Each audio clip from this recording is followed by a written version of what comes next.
Help in Pharmaceuticals in association with Higher Secondary Principals Forum.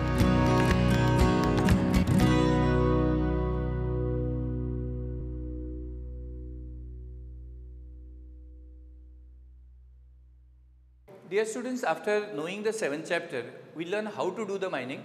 Now the next important chapter we are going to talk about the manufacturing industries. Now manufacturing industries, you know that it is a secondary activity, and generally we classified our activities into different types like primary activities, secondary activities, tertiary activities, quaternary activities. And in the we can say group first lesson or in the first part of the syllabus, this particular point is already covered by the earlier teacher who might have told you in detail about the distribution of the industries or manufacturing industries in the different part of the world. But in this particular chapter, we are going to give concentration on, we can say, what is meant by the manufacturing industry. Already all these we can say points, whatever the basic factors which I am going to deal with you, already you had learned in your, we can say, first book. But anyway, if you want to study in detail about the manufacturing industry, you have to remember that any country, if they want to economically develop, then what they have to do it, they have to give more concentration on industries. In the earlier days, now compare India in the past, compare India present and think about India for the future.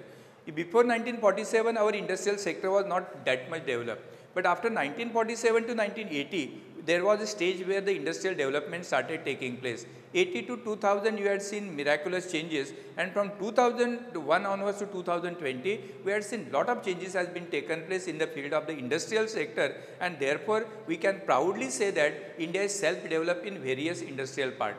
Only we can say people are talking something else, that China market is decreasing, American market. No market is going to affect the Indian market because we are competent enough to compete in the world market. Only one thing is what happens here, if you compare ourselves with that of the China, whatever the manpower, even both the countries are having the manpower, but here what happens, technically we are lacking behind. And because of technically lacking behind, we are facing the number of difficulties.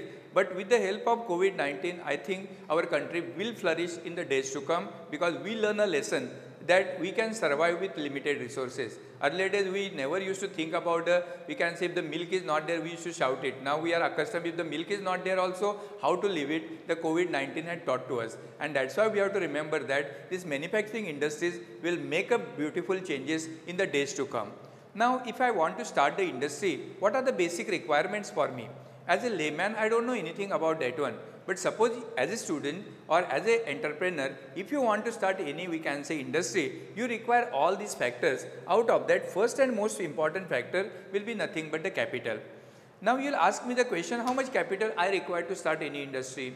As we can say, depend your capital or investment is always depends upon nature of the industry. If you want to do handicraft industry, if you want to go for power loom, you require limited capital. If you want to go large scale industry, you require the capital. Why we require the capital? To buy the machinery, to buy the equipment, to buy the transporting thing, to buy the land, everything we require the capital. And therefore, any individual or any group of the people, or we can say any country, if they are ready to invest huge amount of capital, then only we can say that the development of the industry is possible. Second important point we need will be nothing but the fuel. Now before fuel, what is required to you? Suppose capital is there, but I don't have raw material, how I can run my industry? So naturally we require the raw material, and raw material is a basic requirement for every type of the industry, and therefore whatever the industries in India or in the world, they may classify on the basis of the raw material also. Now the raw material is why it is very important, because weight of the raw material, transportation cost, everything should be taken into account. Say for example iron ore. Iron ore, if I transport it to a longer distance away from the coal mining areas, I have to spend lot of money on transporting the iron ore as well as coal. And that's why what iron and steel industries they are doing, they are trying to locate themselves nearby the areas where the iron ore or we can say coal is available. And that's why we have to remember that raw material is basically playing an important role in order to bring the changes in the industry. You take example about sugar industry. Sugarcane is a perishable. If I say that now you take example about Goa itself. The Goa now sugar, our factory had stopped last year to do the production. Ultimately, we started sending it to Karnataka. So our government has to spend money on transport. At the same time, they have to pay to, we can say, farmers. It was a double costing to us because sugarcane is a perishable commodity. It must be disposed as early as possible. And for that particular purpose, we call it as a raw material oriented industry. And therefore, if you want to establish the industry, we have to think about the nature of the raw material, we have to think about the fuel, and then only you can establish the industry. For example, cotton textile industry is market oriented industry because cotton is light in nature and demand for the textile is from the market, and therefore the raw material is considered to be second important part which is basically required to run the industry. Third important point is the fuel. Now I got capital, I got raw material, but I don't have electricity, I don't have coal, I don't have petroleum, I cannot run my industry. So for that particular purpose, fuel is taking the very important role, and suppose if the coal deposits are available in your area, then you can develop the industry. Otherwise, transporting the raw material or transporting the fuel will be costlier in nature. After knowing that one, we require again the skilled labor. So skilled laborers are essential. Every industry wants the skilled laborers. You will ask me the question, why we require skilled labor for brick making industry? If you don't provide the skilled laborers for the brick making industry, you cannot get quality of the brick. So every industry in the world or every industry in India need always skilled people. And therefore, the country like India, we say jobs are not there. There are plenty of the jobs, but we don't have skilled people. Then the question comes, who has to skill us? Somebody has to give us the training, but nobody wants to give the training because once I take the training, I will say goodbye to that industry. I will go to new one because I will get the salary more compared to what that industry had given us. And that's why if the country want to develop or if industry want to develop, I always require the skilled laborers. Even you take example about dairy industry. Then you will ask me the question, why dairy cattle are there? No, you go there, clean the cattle, take the milk. It is not like that. You have to love the cattle like a human being. And if you love the cattle like human being, if you take the proper care of the cattle, then only cattle will give very good output. Then only it is possible for you to run the industry. That's why students try to remember that every industry always like the skilled laborers. Now after that skilled laborers, we require, we can say generally transport. So transport is very, very important. So ultimately we can say transport, the industry and market must be connected by the proper transport. If the industry and market is not connected by the transport, then the problem comes for your product. You cannot dispose it off. But at the same time, you have to remember that industry and market must be close by. Then your product will be having what proper value and you can reduce the cost of the transport. Otherwise, the cost of the transport increases. Ultimately, what will happen? Nobody will buy your product. That is very, very important as per the transport is concerned. Then you require ready market. Now transport is available, everything is there. I am producing huge quantity of the textile. Big market is there, but people are living below the poverty line. Who will buy my product? Nobody will buy my product. So I have to think in that way that whatever the market I am having, it should be ready or it should be, we can say, appreciable in nature. People should live above the poverty line or their buying capacity should be more. Then only my industry will develop. That's why market is important. After that one, we need water, because water is required not only for the industries, but the people, laborers, or we can say dependence on the industry. Everyone need the water, and therefore there should be a proper water supply. And if the water supply is not available, our industry cannot able to function properly. Now coming back to government policy, very, very important and very serious matter, the country like India, our government policies are, we can say, creating many problems. And our government policies, what happens, it is our one file is passing through number of sections, and therefore to clear that file, it will take some more years. By that time, the person will lost his importance or lost his intensity about starting the business, and that is one of the important point you have to remember when you are talking about, we can say, government policy. So government should keep the open door policy, government should train the people, government will must tell the entrepreneur, you come up, you give the job. And that's why when we talk with our students, always we tell that you provide the job to somebody. You work under somebody, get the knowledge, start your own thing, and I want that you should feed someone, then only you can achieve something. Otherwise, every time, whole year of our life, we work under somebody and we taken the birth, we are dying in the same condition. That should not be there. And therefore, even the country like America or country like China, why we are giving the example of them, country like Japan, why we give the example of them? People want to be entrepreneur, and when the people want to be entrepreneur, ultimately government policies are open door policies. Government encourage the people to start the industries, and when the government encourage the people to start the industries, people will come forward and the industrial development is there. But in the country like India, I don't want to tell always about negative thing. But here what happens, the common man, if he go to get to any proposal or any loan, getting is very, very difficult to him because of so many complication phenomena are there. And that is what the government policy is very, very important if you want to start, we can say, any kind of the industry.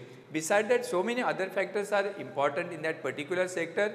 If you refer your book, you will be getting more and more information in that particular part. Now, what is meant by agglomeration and dispersal of the industry? This is actually not mentioned in your book, but I am telling you why it is important. Because many times we don't know agglomeration and dispersal of the industry. This is serious. These 2 points are very, very serious in nature. What is meant by agglomeration? Agglomeration means accumulation of the industry. When all these factors are favorable, then industries are noticed in one particular area.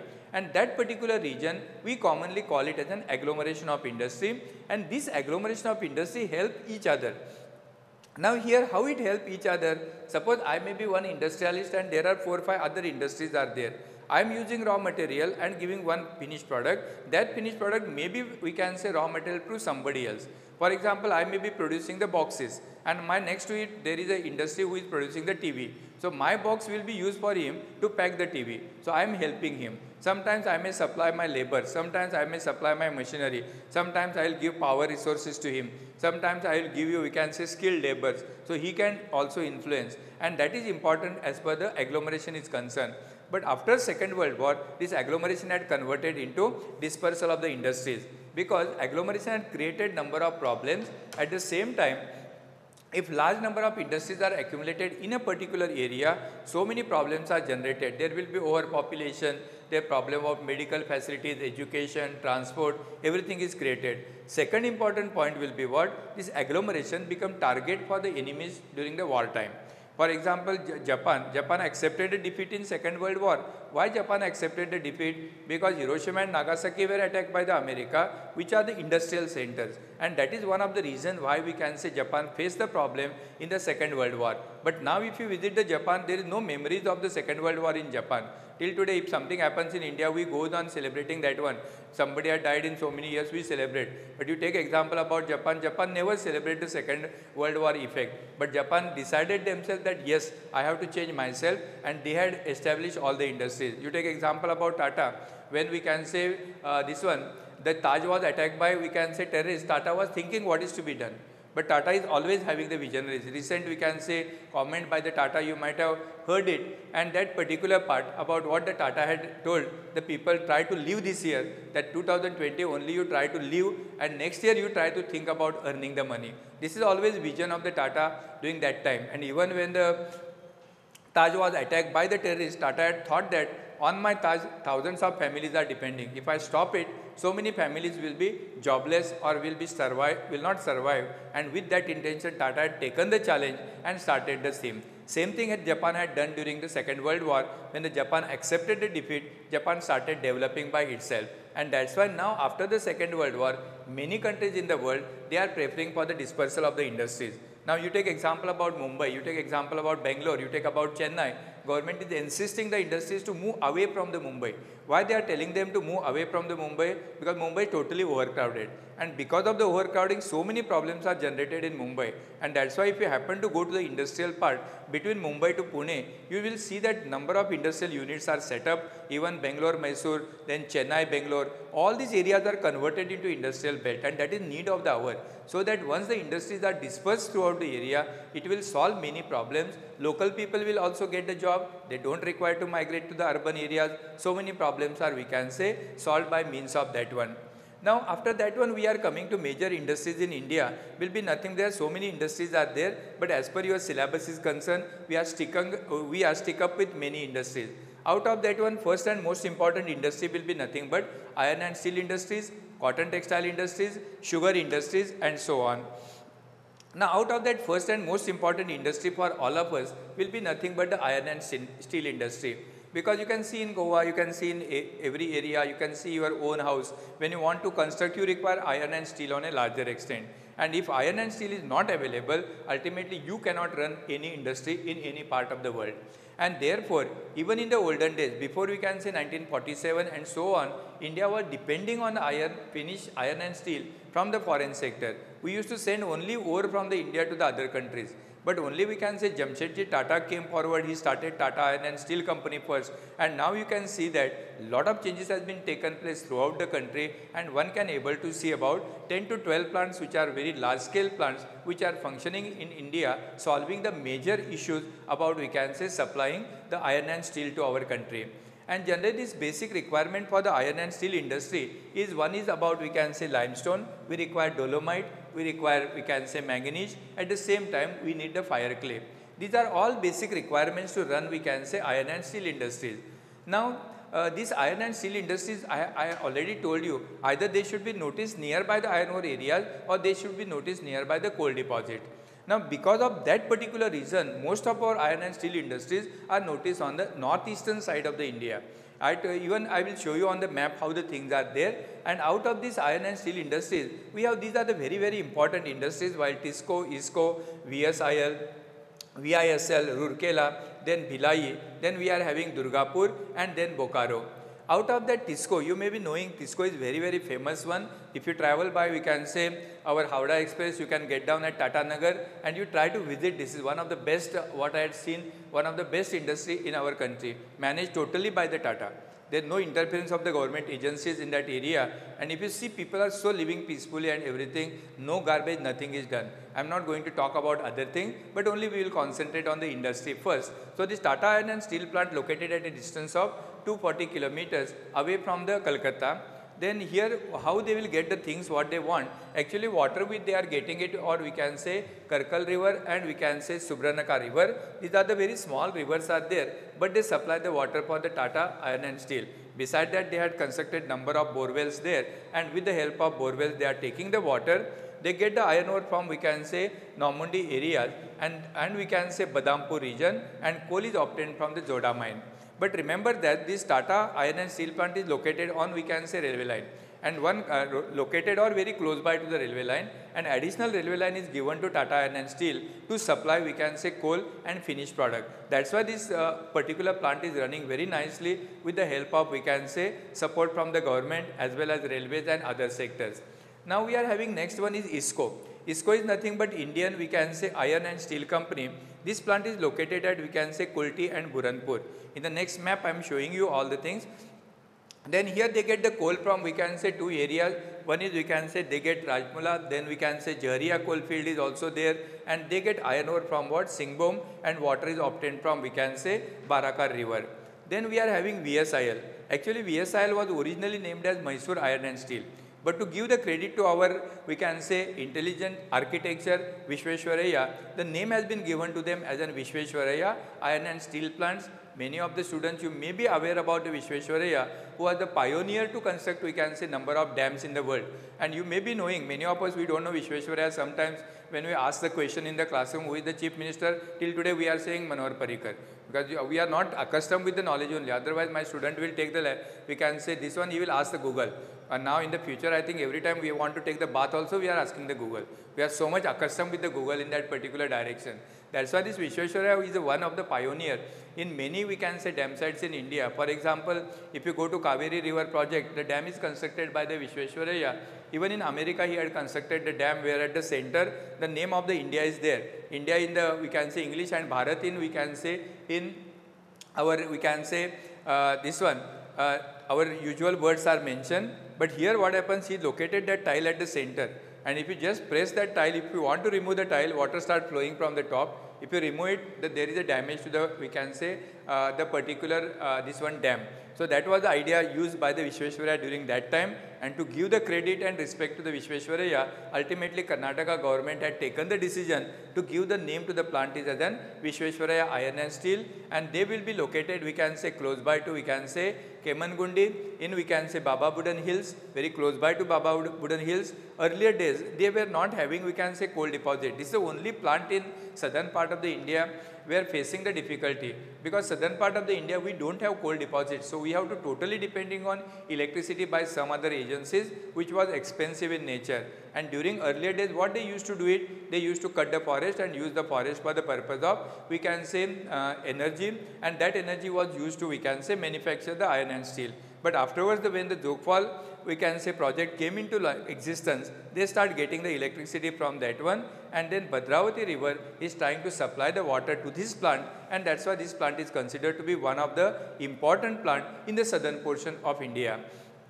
Coming back to Rourkela Iron and Steel located in the Sundargarh district of the Orissa, and they will be getting the coal from Jaria coalfields and iron ore from Sundargarh, power supply from we can say Hirakud Dam, and water supply will be taking place from the coal river.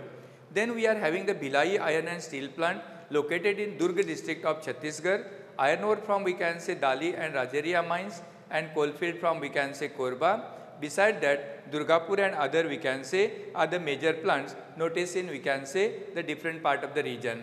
Now here I had shown you on this particular map how these plants are located. You can able to see this particular portion, generally Chotanagpur plateaus and surrounding areas.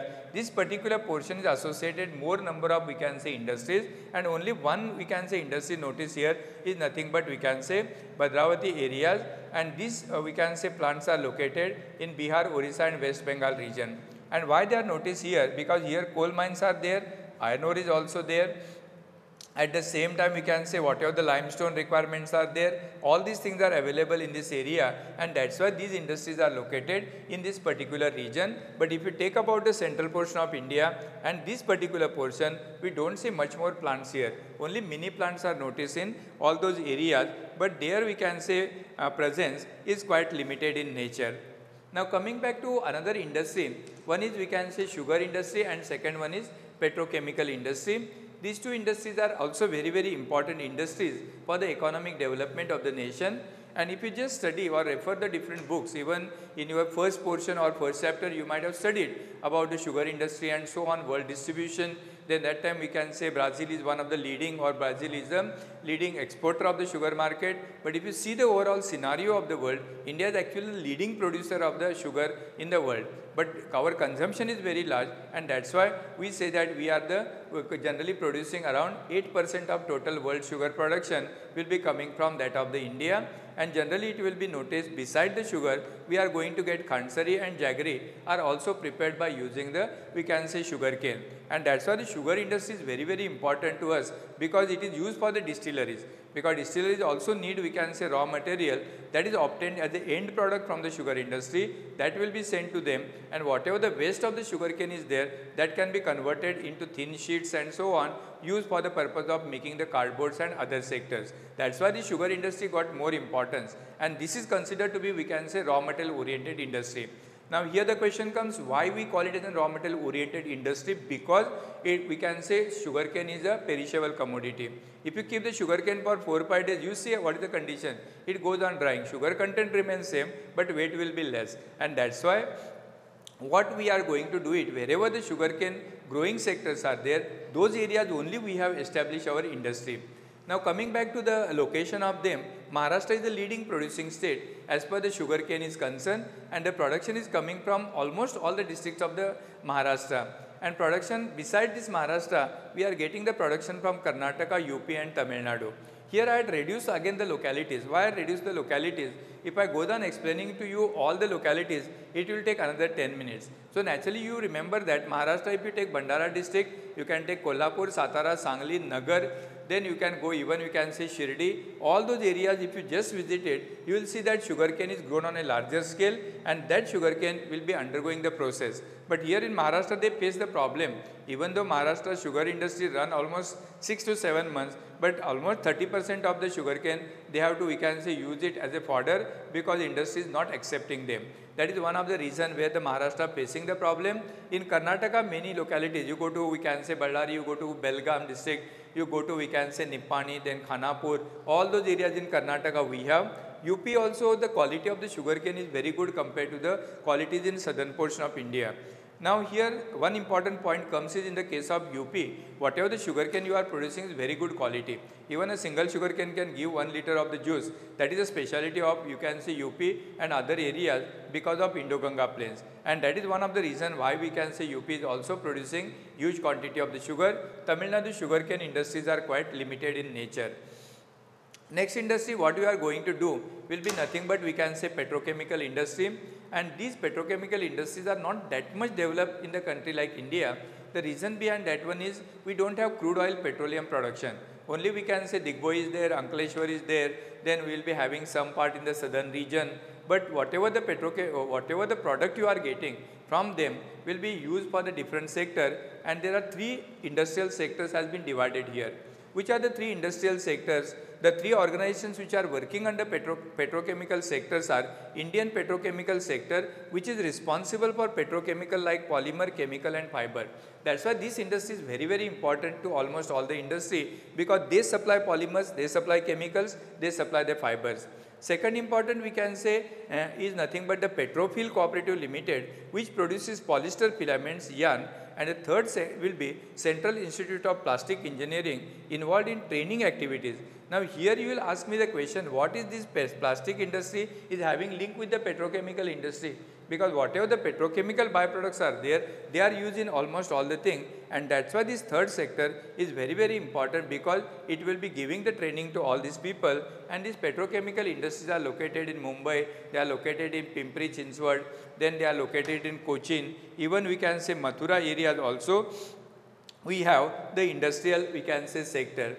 Then the petrochemical sector, it will be deriving we can say various products are there, and then in that petrochemical product you will come to know that it is a raw material for many other industries.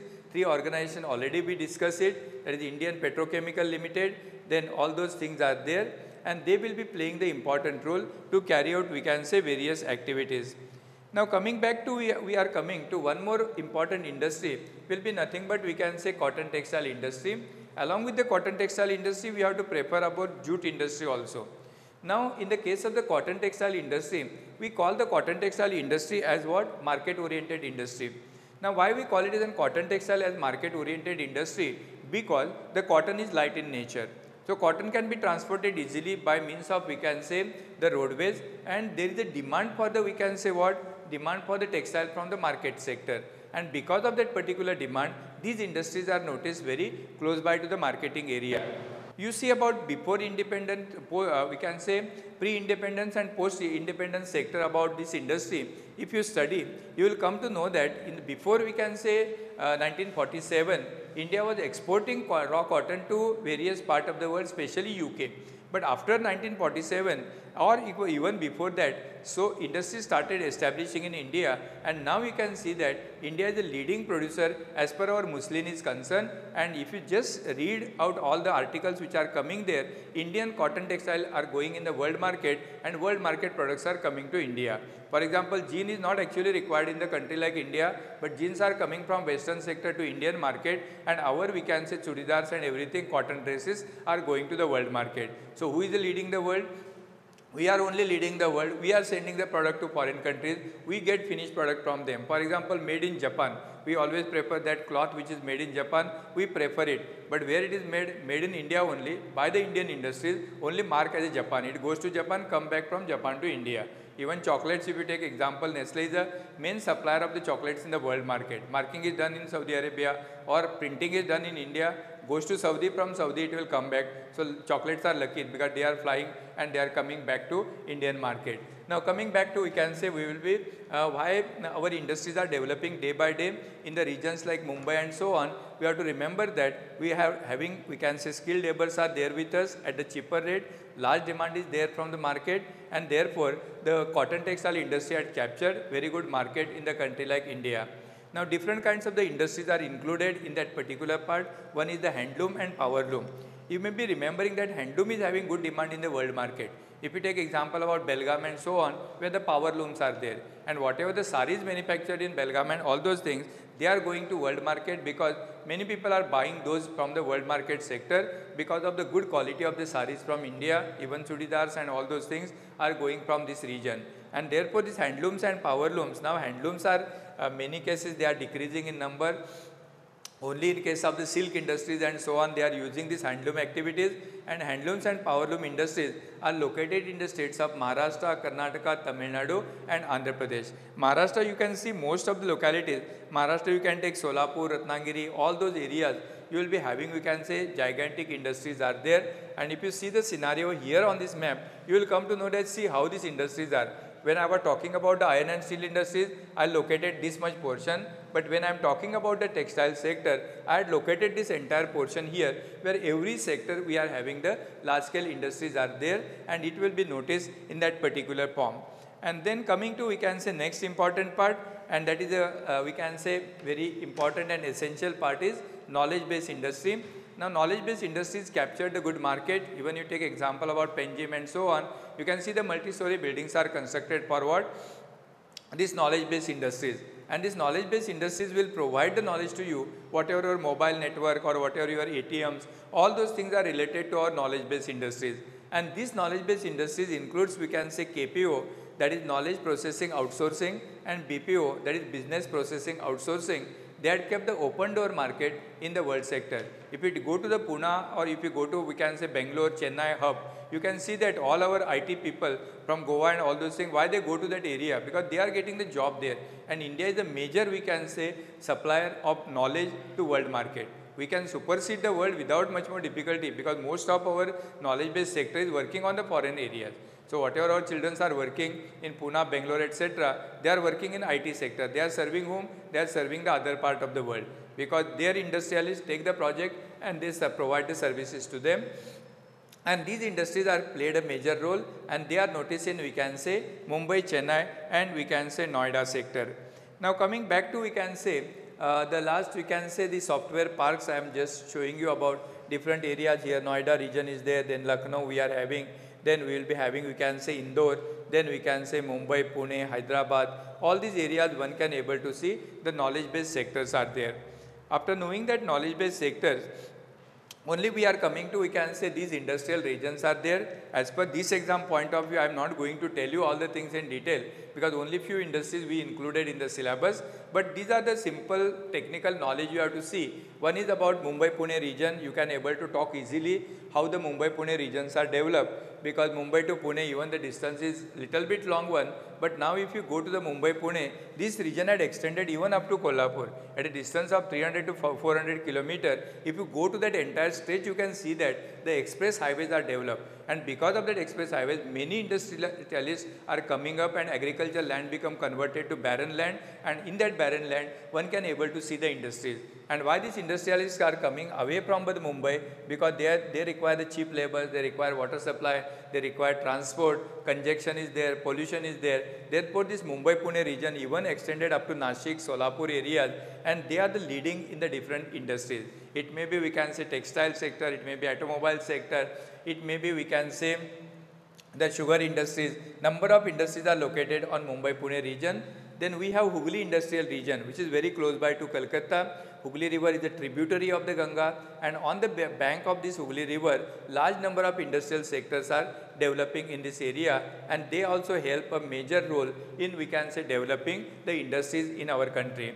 Then we have Bangalore, Chennai industrial areas. This is also one of the important region. Bangalore, Chennai, even it had extended up to Mysore also. And this Bangalore, Chennai, even Mysore. Mysore is famous for the silk work. Even we can say most of the automobile industries are set up there. Bangalore is famous for, we can say, HMT. Now HMT becomes in the history because already stopped their production and so on. Hindustan Aeronautics are there. All these industries are located in Bangalore, Chennai region. Chennai region is generally famous for textile sectors and so on. Now Gujarat region is very much famous for cotton textile sector. The leading supplier of the cotton textile in Indian market is Gujarat region. Chota Nagpur plateau is famous for, we can say, industrial areas where most of the small scale industries like iron steel industries, then rock, we can say, this one we can say small other, we can say, areas like handloom sectors, all those are developing in the Chota Nagpur region. Then we are having Visakhapatnam, Guntur region. This Visakhapatnam region is trying to connect now with the Bangalore also, because they are generally, Visakhapatnam is famous for shipbuilding activities, and Guntur region will be famous for railway sectors and so on. Then we are coming to, we can say, Gurgaon, Delhi, Meerut region.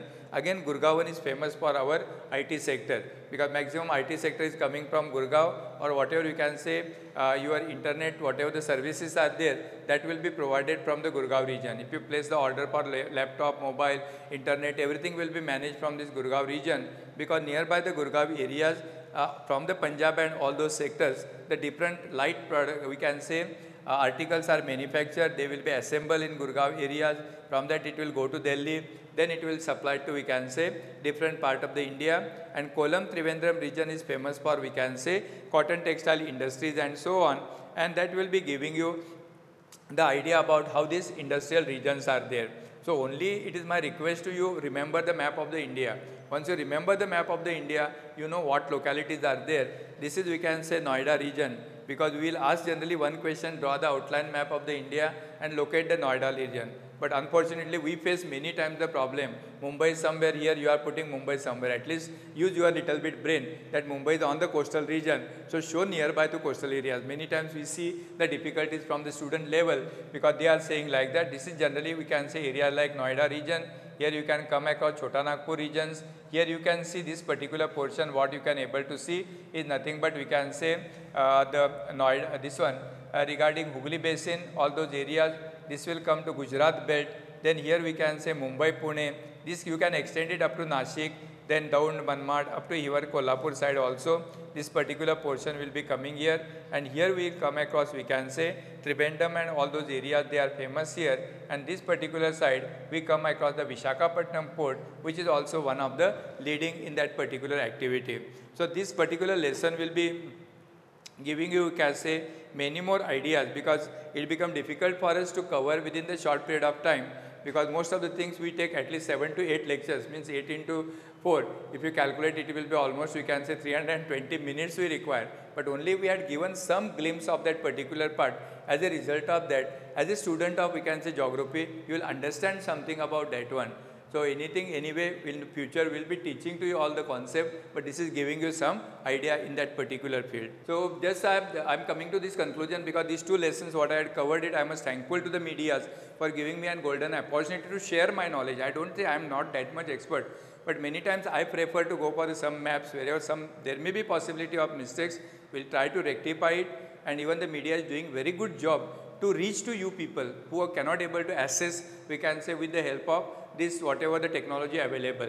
So naturally, this is one part what the Prudent media is doing for the Prudent Scholar. The name itself is telling that Prudent Scholar, because it will provide you the knowledge at your doorstep without, we can say, having the internet. So at least those who are free, or whenever you don't get anything, go to the Prudent media, upgrade yourself, and see that in this COVID-19, you will be self-dependent by yourself, because this COVID-19 had taught us many things, how to use the technology, and I think the Prudent had done a very good job to give you a golden opportunity to come forward and share your knowledge. Okay, thank you very much for the Prudent media and their staff for cooperating me in completing these two lessons.